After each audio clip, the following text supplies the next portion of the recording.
พี่น้องเอ้ยมีดว่าคมแต่ก็ตัดได้เป็นบางสิ่งบางอย่าง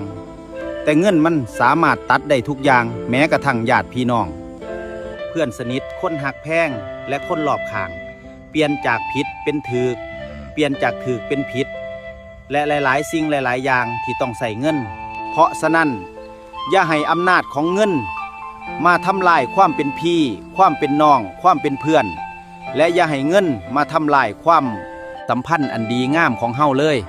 เวลามีเงินกะให้หูจักช่วยเหลือแบ่งปันมีน้ำใจต่อเพื่อนมนุษย์ด้วยกันให้คิดดีทำดีบ่เบียดเบียนไผคิดแต่สิ่งดีๆทุกอย่างมันก็สิดีไปนำพอสุดท้ายแล้วถึงสิรวยล้นฟ้าตายไปก็เอาหยังไปนำบ่ได้ดอก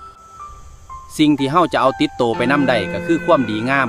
อย่างน้อยก็ยังมีความดีให้คนจดจำตอนยังมีชีวิตให้มันเฮ็ดแต่ความดีมีเงินหลายก็อย่าเอาไปเบ่งใส่คนอื่นอย่าคิดว่าตัวเองเป็นใหญ่ถึงสิใหญ่ซำใด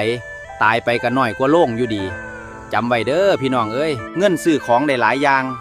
แต่ซื้อความจริงใจของคนดีๆกลับคืนมาบ่ได้รักษาคนที่ฮักเฮาไว้ให้ดีมีเงินก็อย่าลืมคนที่เคยอยู่ข้างๆเฮา